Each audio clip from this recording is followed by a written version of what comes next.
오늘 함께 은혜 받으실 말씀은 요한복음 1장 14절 17절입니다.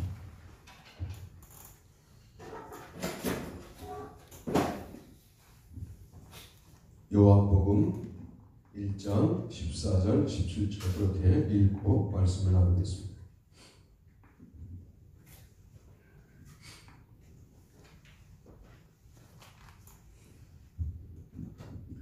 읽습니다. 말씀이 육신이 되어 우리 가운데 거하시되 우리가 그의 영광을 보니 아버지의 독생자의 영광이요 은혜와 진리가 충만하더라. 율법은 모세로 말미암아 주어진 것이요 은혜와 진리는 예수 그리스도로 말미암아 온 것이라. 아멘. 진정한 은혜가 뭐냐 하는 거죠.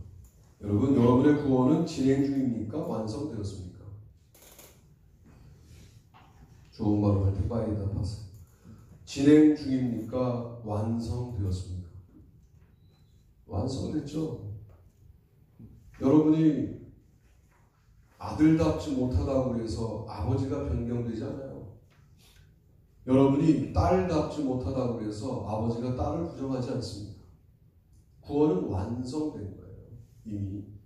다만 내가 그분 앞에 딸답게 살고 있느냐, 아들답게 살고 있느냐의 문제인데, 그거는 우리의 구원을 결정하는 문제가 아니에요. 그건 관계예요.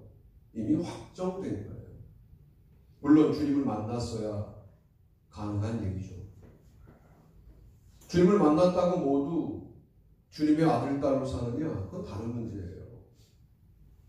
살지 못해도 된다, 그런 말씀이 아니고, 살지 못한다고 당신의 구원이 부정되지 않는다.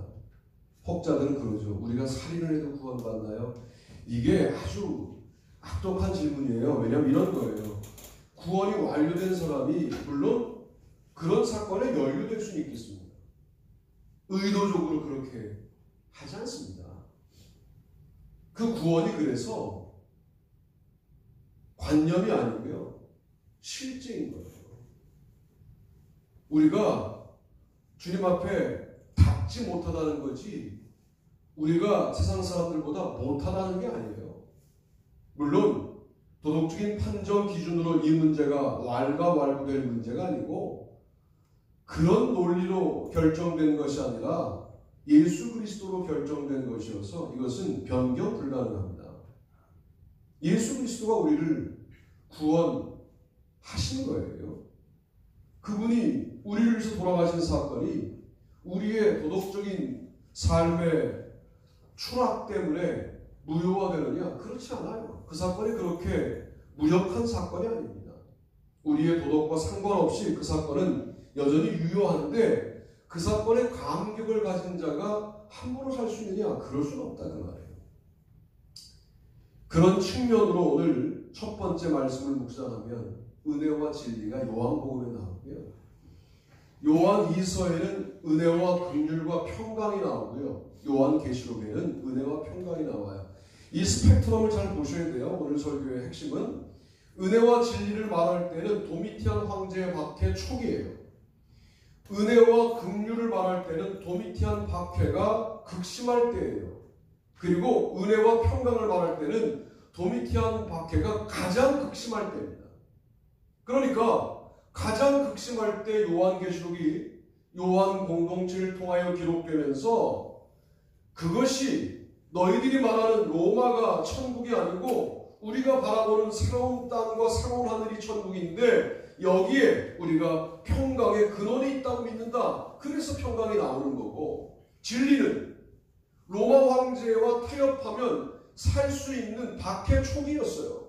타협하지 않겠다. 우리의 진정한 왕은 예수 그리스도이시고 우리가 지향하는 하나님의 나라가 진정한 하나님의 나라이다. 로마 제국이 결국 하나님의 나라일 수 없다. 그러므로 진리는 예수 그리스도로 말미암아 온다. 이게 초기고, 중간쯤 되니까 성도 중에 넘어가는 사람들이 생겨서 공동체를 좀 정돈할 필요가 생겼고 공동체를 좀 평안하게 만들 필요가 생겨서 은혜와 긍휼, 우리 남아있는 사람들끼리 서로 사랑하자라고 말했던 거고, 그러나 긍휼의 범위 가운데 우리를 떠난 이단들은 뺀다. 이렇게 요한 1서, 2서, 3서가 결정을 내리는 거죠. 은혜가 이렇게 달라지느냐가 아니라 은혜는 여전히 동일한데 은혜 받은 자로 반응해야 될 반응들이 시대에 따라서 윤색을 달리하는 부분을 제가 오늘 여러분에게 말씀을 증거하려고 준비한 겁니다. 은혜와 진리. 은혜와 진리를 묶어서 은혜라고 제발 이해해 주세요. 은혜로 넘어가자 이런 거 성경적이지 않아요. 은혜로 죄를 덮고 넘어가자 이게 성경적이지 않습니다. 은혜는 십자가의 은혜는 우리의 죄인된 모습을 낱낱이 드러냅니다. 십자가의 은혜가 예전에는 이게 이 정도도 죄일까? 어떤 부분도 죄라고 느껴져요. 초등학교 6학년 때 짝꿍에게 함부로 했던 것도 엄청난 죄라고 느껴져요. 그러니까 은혜가 죄를 넘어가는 게 아니에요. 죄를 밝히고 해결하는 것이죠. 은혜와 진리를 더해서 우리가 은혜라고 이해해달라고 요한복음은 우리에게 강조하는 거예요. 물론 이 문제는 은혜 받은 우리가 진리를 실천해야 된다라고 하는 단순한 논리는 아닙니다. 당신이 정말 그리스도의 은혜를 받았다고 한다면 그리스도 때문에 진리를 따라 살아가는 삶도 동반하여 온다라고는 말할 수 있습니다. 그러면 내가 진리를 따라 살아가는 삶이 약한데 은혜가 없는 거냐? 없는 게 아니라 은혜를 아주 강력하게 받은 것은 아니다. 이렇게는 정돈할 수 있어요. 진리가 은혜를 결정하냐? 절대로 그렇지 않습니다. 은혜가 진리를 결정합니다. 진리가 은혜보다 먼저 나오는 경우가 거의 없습니다. 은혜가 나오고 진리가 나옵니다. 은혜와 진리를 더해서 은혜라고 우리가 오늘 결정하면 좋겠다. 여러분이 어떤 짓을 해도 여러분이 받은 은혜가 구원이 없어지는 것은 아니나 좀 나를 구원하신 주님 앞에 답게 살아가자라고 하는 그 도덕을 넘어서는 거거든요. 그리스도의 능력을 좀 발휘하고 살자라고 하는 이 부분은 우리가 깊이 생각해야 될 부분이 아니에요. 은혜는 그리스도로부터 오고 진리는 내가 실천한다가 아니고 은혜와 진리 모두가 그리스도로부터 왔다라고 우리는 결정합니다. 구원 백성이 되고 백성답게 사는 모든 것도 그리스도로부터 옵니다. 나의 도덕성, 나의 의지가 은혜 받은 자로 살게 만든 핵심이 아니고 나를 그렇게 살게 만드는 분도 주님이시다. 할렐루야. 아멘. 주님을 다시 만나자, 주님 안에 거하자, 주님을 붙들자, 주님을 다시 경험하자라고 하는 이야기가 왜 나오는 거냐면 그래야 은혜와 진리도 그 부분부터 나와서 이게 해결되는 거예요. 왜 삶이 엉망이 되느냐? 여러분이 그렇게 살려고 의지를 발동해서 일 수도 있으나 우리는 은혜로부터 이탈한 삶을 살고 있기 때문에 물론 여러분들이 이탈하려고 한다고 해서 이탈이 되느냐? 그렇게 되지 않아요. 은혜의 범주가 결코 좁지 않아요. 여러분 정도, 먼지 같은 여러분 정도를 은혜가 품지 못할 정도의 범위가 아니에요. 다 품고 있는데 우리가 그 은혜 안에 있음을 감각하지 못하는 거예요. 은혜와 진리를 묶어야 돼요. 한국교회가 자꾸만 무쪽 가르듯 은혜와 진리를 나누고 믿음과 실천을 나누고 믿음 안에 신실함이라고 하는 당연히 믿음은 사람을 변화시키는데 도덕적 인간으로 바꾸는 게 아니라 영적인 인간으로 바꾸는데 어떻게 삶이 안 바뀝니까? 삶이 바뀌는 게 믿음이냐? 이 질문은 잘못된 믿음이에요. 아주 악독한 질문이에요. 그거는. 믿음은 자연스럽게 우리를 영적인 인간으로 바꾸기 때문에 삶의 내용이 달라진다는 거예요. 나는 별로 안 달라진 것 같은데 믿음이 크지 않은 거죠. 믿음이 없는 게 아니라 은혜와 진리는요, 충만하다 그랬어요. 따라합시다. 충만하자. 충만하자. 여러분, 충만이라는 게 자꾸만 우리는 세상을 살아가는 조건이 충만한 걸 충만함이라고 생각하는데, 아예 요한복음 1장 14절에서 뭐라고 말하냐면 은혜와 진리가 충만하더라. 뭘 포기했는데요? 하나님의 위치를 포기하고 인간으로 오셨는데 은혜와 진리가 충만하더라. 포기했는데 은혜와 진리가 충만하더라. 그런단 말이에요. 우리는 충만이라는 개념을 충분이라는 개념과 헷갈리는데, 충분은 뭐냐면 내가 쓸 만큼 끌어모으고 쟁취하고 소유해야 충분해지는 거예요.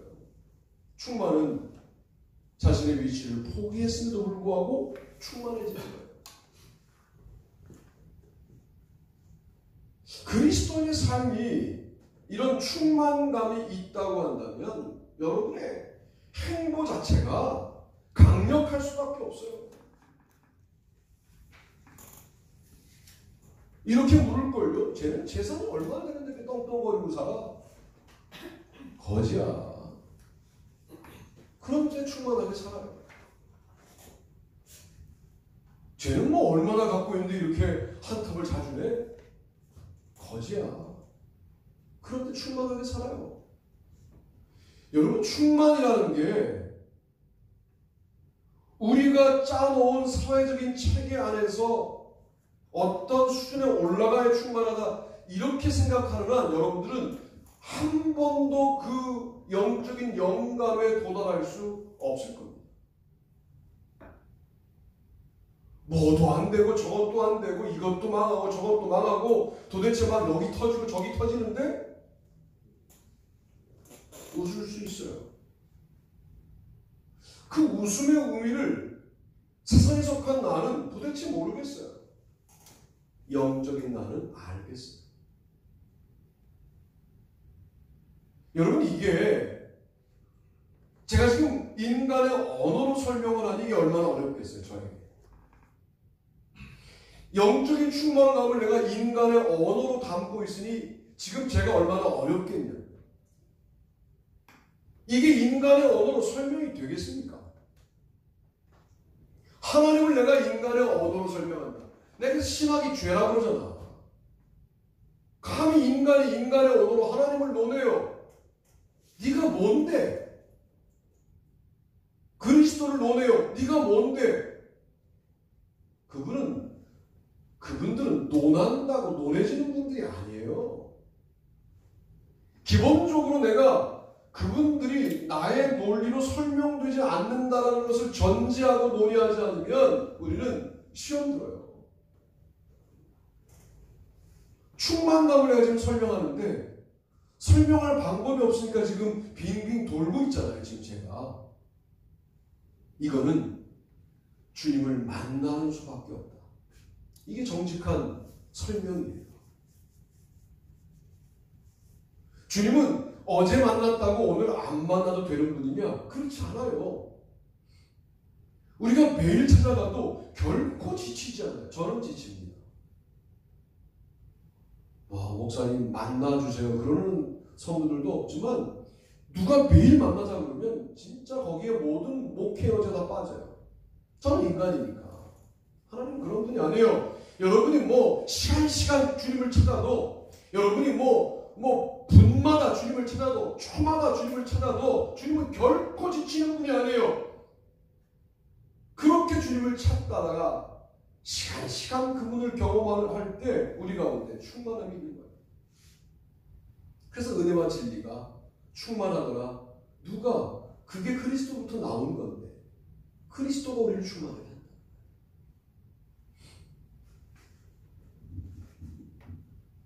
두 번째는 제목과 본문과 같이 읽어보면 좋겠습니다.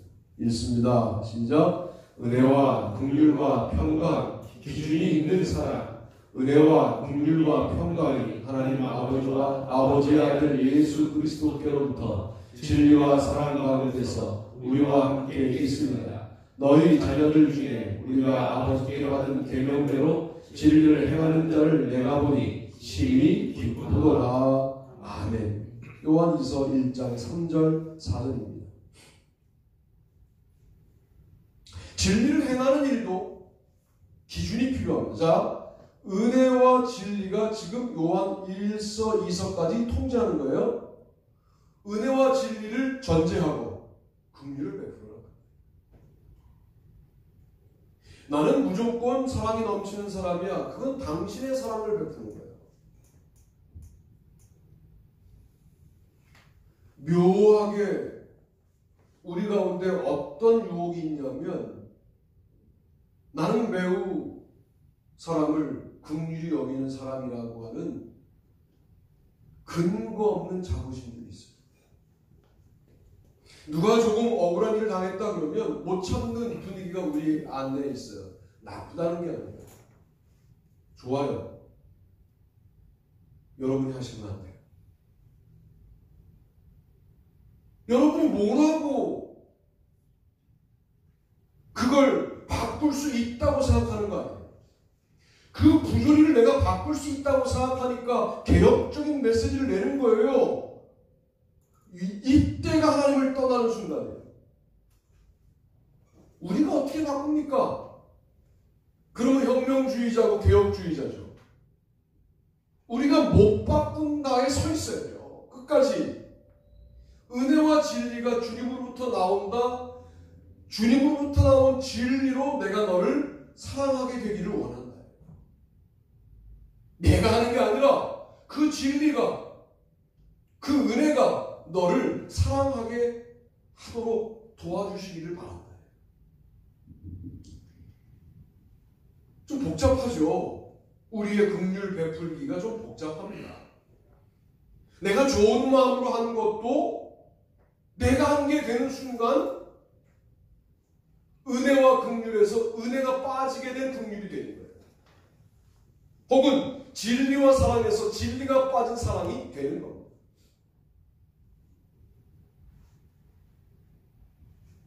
좋은 사람이 되지 말자 이렇게 설교 드리시면 안 돼요.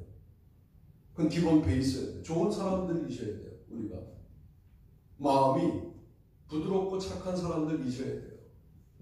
그러나 그 마음으로 내가 다 할 수 있다? 내가 말이야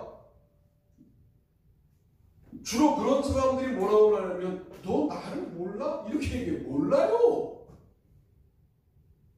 너는 너를 아세요? 모릅니다. 우리가. 너 나랑 살아가는데 나를 그렇게밖에 이해 못해? 이해 못해요. 인간은 그렇습니다. 그게 벌써 무슨 자부심으로 산 거냐면 나의 긍휼의 자부심으로 산 거예요. 세상보다는 도덕성에서 여러분들이 우월합니다. 그러나 하나님의 백성의 수준은 아직 아닌 거죠. 거기에 가려면 은혜와 긍휼이라고 하는 원칙을 기억하셔야 돼요. 진리와 사랑이라는 원칙을 기억하셔야 돼요. 말씀에 어긋났는데 용이 난다? 그게 무슨 교회입니까? 지적해야죠. 그건. 그게 사랑이죠. 말씀에 그렇게 안 돼 있잖아. 정신 차려. 이거 사랑이죠. 말씀이 이렇게 안 돼 있는데 내가 그 사람에게 좋은 사람이고 싶은 마음이 있어서 그거를 말하지 않아요. 은혜와 진리라고 하는 그 영역을 떠난 겁니다. 은혜와 긍휼 이 가치가 왜 요한 2서에 나옵니다. 거짓 교사가 등장이 됐어요. 그래서 자꾸만 로마 쪽으로 가는 겁니다. 갈 때 혼자 가지 않고 사람들이 데리고 막 가는 거예요. 그러니까 요한 1서는 그래도 좀 논리적으로 설명하다가 요한 2서가 되니까 아예 구체적으로 설명할 수밖에 없는 거예요. 교회를 떠난 사람들, 이단으로 간 사람들이 로마 황제 숭배으로 간 사람들도 서로 사랑해야 되는 거 아니냐라고 말할 때 서로 사랑의 범주에서 그들은 빼야 된다라고 진리와 사랑을 말하기 시작했어요. 그게 은혜와 긍휼입니다. 은혜로 오니까 내가 교회에서는 그들을 만날 수 없지만 세상에서 만나게 될 때 그들과 좋은 관계를 유지하는 게 무슨 문제냐? 그들에게 인사만 해도 문안만 해도 너는 그들과 같은 존재다 라고 아주 철저하게 교회를 지키기를 사도 요한이 시작한 거예요. 그럼 은혜와 긍휼은 어떤 사람들을 빼냐? 예, 이단은 빼야죠. 혹은 이단적 가르침은 배격해야죠. 그러나 아직까지 경계선상에 있는 사람들은 품어야죠. 그걸 알기 위해서 우리가 말씀을 듣고 성경을 읽고 예배를 드리는 겁니다. 우리가 안에 긍휼한 마음이 회복되기를 바랍니다. 아멘. 그 긍휼한 마음은 잘못을 용인하는 건 아니에요. 잘못된 건 진리에 입각하여 그건 잘못인 것 같은데 내가 안타까운 마음으로 기도할게. 이렇게 가야 돼요. 제가 설교는 이렇게 해놓고 화가 나는 일을 만나니까 안타까움에 머물러야 되는데 과정도 없던데요. 안타까움 좀 머물다가 갔으면 내가 고민하지 않았을 거예요. 안타까움에 안 머물고 무사 통과해서 그냥 서울하고 가버리더라고. 그래서 내가 난 정말 설교하구나. 설교한 대로 사는 사람은 아니구나. 그거를 지난주에도 경험했습니다. 제가 마음을 추스리지 못하고 있자 하나님이 저를 바쁘게 만드셨어요. 지난주에 카작신학교의 강의를 월요일, 화요일 저녁 10시부터 12시 이번 주도 해야 되거든요. 갑자기 PPT를 영어로 만들어 보내요. 그래서 그 일을 여기 앞에 앉아서 꼽아 아무 생각 안 하고 한국말 PPT를 영어로 바꿔야 되니까 떠듬떠듬 영어로 바꾸는 게 한 40페이지, 50페이지 되니까 4-5시간 충분히 걸리더라고요. 그래서 그 단순한 일에 몰두하게 하시더라고요. 하나님께서. 참 하나님 대단한 분이에요. 그리고 제가 지금 긍휼을 되도 않게 설교하고 있는 거예요. 긍휼을 설교하려면 누가 나를 죽이려고 덤벼도 안타까움에 머무를 수 있는 힘을 가져야 되는 거거든요. 내 안에 없다.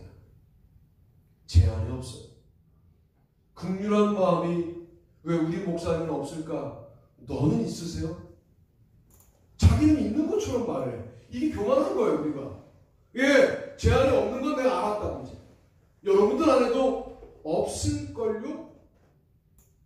주님 안에 있는 거니까.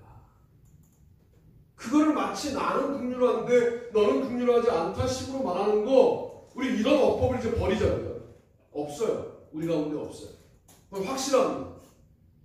그분 안에 있는 긍휼을 공급해달라고 기도하시게 되기를 바랍니다. 아멘. 너희 자녀들 중에 우리가 아버지께 받은 계명대로 진리를 행하는 자를 내가 보니 심히 기쁘도다. 야, 이거 너무 멋있죠? 우리가 은혜와 진리로 충만해요. 은혜와 긍휼로 충만해요. 자녀들이 그대로 배우고 그렇게 살아간다는 거예요. 이게 서로 사랑으로 나타났다는 거예요. 너무 감사한 일이죠. 긴장하십시오, 여러분. 우리의 걸음걸이도 배워요. 우리의 어투도 배워요. 툴툴거리고 똑같이 돼요. 우리가 은혜의 진리, 은혜와 진리, 은혜와 긍휼 이렇게 싸우듯 주님의 은혜 가운데 있으려고 막 머리를 조아리고 엎드리고 하는 우리의 모든 삶을 그대로 배워서 그 아름다운 아버지께 받은 계명대로 행하는 자를 자녀들 중에 내가 보니 기쁘도다 라고 하는 이 은혜가 여러분의 가정 가운데 충만하시기를 바랍니다. 아멘. 세 번째는 이것인데요. 이 본문도 함께 제목과 읽고 말씀을 나누겠습니다. 읽습니다. 시작. 은혜와 평강 세상의 평화와의 전쟁.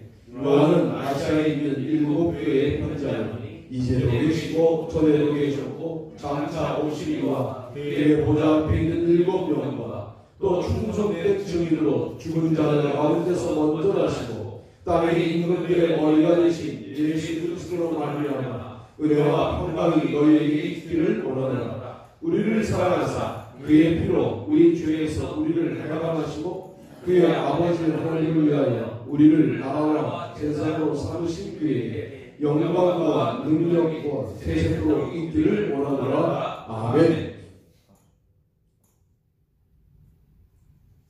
은혜와 평강이 너희에게 있기를 원한다. 저는 지금의 상황이 어떤 상황일까를 생각해봐요. 지금 목사님 박해의 상황도 아닌데요.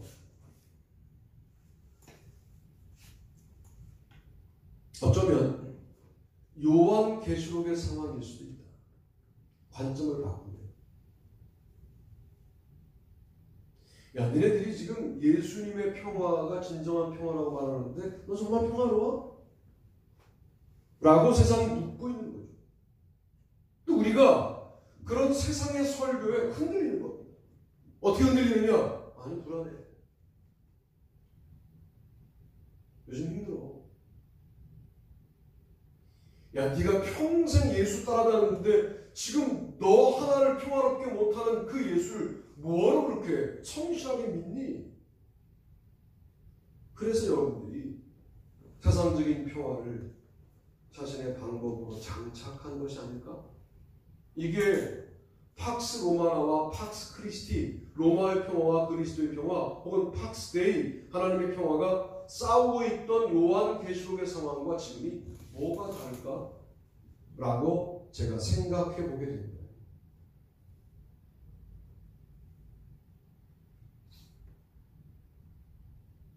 여러분 괜찮으시겠어요? 주님과의 평화로운 관계가 이 정도여도 괜찮으시겠어요? 조금 더 주님 안에 들어가 그 평화를 맛보고 싶지 않으세요? 세상은 거의 다 파악되지 않았습니까? 이제 이 정도 살았으면 아, 쟤네들이 지금 나를 자본주 체계에 돌려서 어느 정도의 수입이 안 들어오면 불안하게 만드는구나. 그리고 어느 정도를 먹지 못하면 불안하게 만드는구나. 어느 정도 위치를 점하지 못하게 하면 불안하게 만드는구나. 근데 내가 자꾸 그걸 가지고 불안하게 여겼어. 그런데 그게 되든 되지 않든 내가 흔들리지 않는 모습을 내가 세상 앞에 보이고 싶어. 그래서 내가 그리스도의 평화 안에 거하기를 원해. 이렇게 가야 돼. 이걸 싸움이라고 해요. 이걸 영적 전쟁이라고 해요.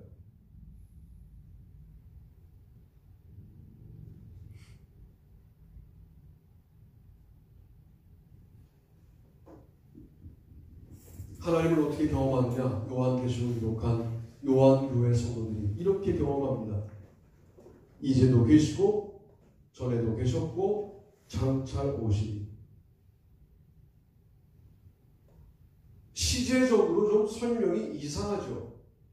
전에도 계셨고 이제도 계시고 장차 오시리가 맞죠.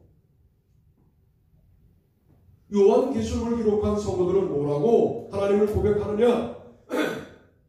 이제도 계시고 전에도 계셨고 장차 오시리. 뭐가 가장 절박하냐면 지금 박해받고 있고 자신들의 평화로 우리를 꼬드기고 있는 로마를 향하여 매우 소외당하고 있고 매우 힘든 상황 가운데 있는 지금도 주님은 계시다.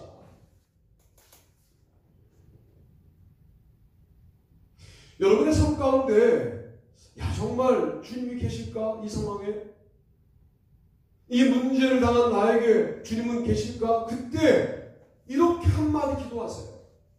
지금도 계신 줄로 믿습니다. 아멘. 아멘. 그리고 난 다음에 여러분의 마음과 영혼 가운데 채워지는 평화의 감을 좀 가지시다 그 말이에요. 우리의 영감이 세속적인 평화의 굴복함으로 많이 혼탁해졌다. 그런데 내가 그 문제 앞에서 이제도 계신 주님을 고백했을 때 나의 마음에 차오르는 하나님의 평화, 그리스도의 평화, 영적인 평화, 감을 좀 가지시다.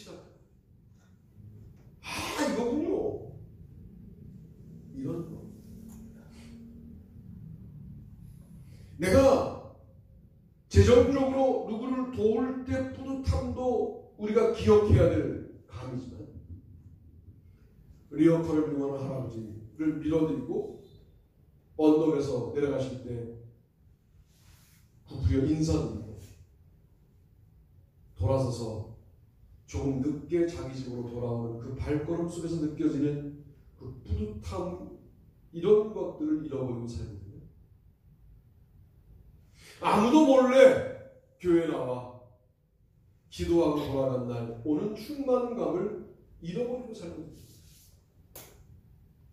누구에게 말하지 않았으나 지금 작정하여 무언가를 영적으로 도전하고 있는 아주 비밀스러운 자기와 하나님과의 도전이 있는 사람들은 무언가 뿌듯함이 있거든요. 이런 것들에 대한 갈망이 우리 가운데 사라진 지가 너무 오래인 것은 왜냐? 세속적인 평화에 이미 우리가 굴복한 거 아니에요. 끄집어 올려서 이거 굴복했다고 여러분의 구원이 포기되는 것은 아니지만 끄집어 올려서 다시 주님과의 관계에 평화를 추구해 나가는 이 일을 최종적으로 요한계시록이 우리에게 말하고 있는 은혜라고 말씀하고 있는 겁니다.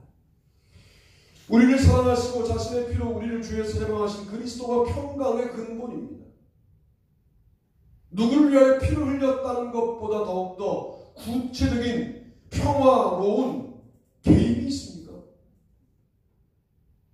우리가 자신을 사랑한다는 것은 나의 것을 떼어줄 때 너무나 구체적인 개입인 것처럼 우리를 위하여 피를 흘리셨다? 사실은 그분에게 피가 있겠습니까?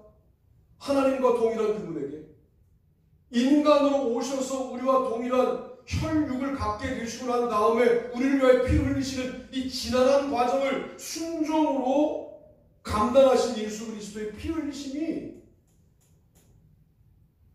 우리를 구원한 사건인데 이 사건을 믿는 우리가 그분 안에 거하는 일을 버거워하도록 세상이 지금 여러분을 꼬드기고 있는데 거기에 모두 넘어간 거 아니냐 말이에요. 편리하게 인생을 살고 편안하게 살기 위하여 평강은 다 집어치우니까 마음의 평강이 없는 거 아니냐.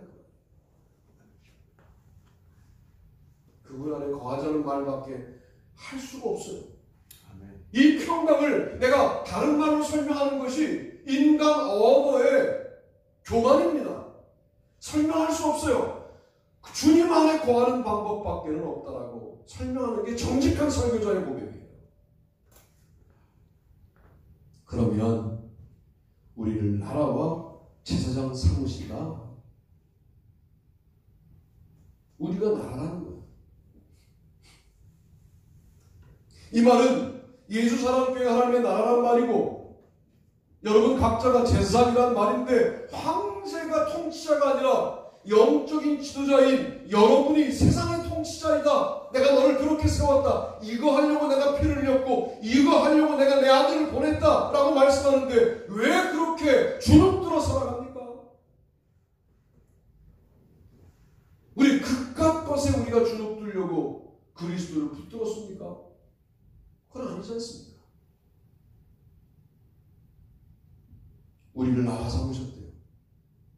우리가 하나님의 나라라는 거예요. 마치 무슨 한국의 어떤 정치적 입장에 있어야만 하나님의 나라가 지켜질 것처럼 생각하는 그 생각 자체가 하나님의 나라를 인정하지 않는 거죠. 우리가 하나님의 나라예요. 우리가 제사장이에요.